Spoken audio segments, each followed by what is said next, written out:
केंद्रीय कृषि और ग्रामीण विकास मंत्री शिवराज सिंह चौहान ने पंचायतों के विकास के लिए एक बड़ा कदम उठाया है। अब पंचायतों को फंड का वितरण सरपंचों की सक्रियता या रसूख के आधार पर नहीं बल्कि एबीसी ग्रेडिंग के आधार पर होगा। कम विकसित गांवों को अधिक प्राथमिकता दी जाएगी ताकि वहां रोजगार और संसाधनों की कमी दूर हो सके। इस नई व्यवस्था का उद्देश्य यह सुनिश्चित करना है कि कोई भी गांव विकास की दौड़ में पीछे न छूटे। साथ ही मजदूरों के हक में बड़ा फैसला लेते हुए मजदूरी भुगतान में देरी होने पर अतिरिक्त भुगतान का प्रावधान भी किया गया है।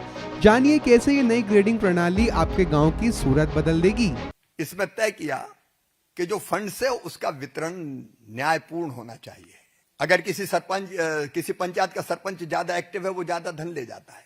कोई कम एक्टिव है तो वहां ज्यादा विकास के काम और रोजगार की आवश्यकता होते हुए भी धन कम जाए। इसलिए तय किया कि एबीसी 3 ग्रेडिंग बन जाए। जो कम विकसित और रोजगार की जहां जरूरत क्या है, ऐसी पंचायतें, एवरेज पंचायतें, और जहां विकास बहुत हुआ है और रोजगार की जरूरत कम है, वैसी पंचायतें। और इस ग्रेडिंग के आधार पर धन का वितरण हो। इसमें किसको आपत्ति हो सकती है? क्या आपत्ति है? बेरोजगारी भत्ता देने के प्रावधान को और पुख्ता किया गया और यह भी कहा गया कि 15 दिन के अंदर अगर मजदूरी नहीं मिलती तो 0.05% फिर अतिरिक्त रोज देना पड़ेगा देर से मजदूरी देने के लिए। कमजोर वर्गों का विशेष रूप से ध्यान रखा गया। अनुसूचित जाति, जनजाति, अन्य कमजोर वर्ग, दिव्यांग बुजुर्ग।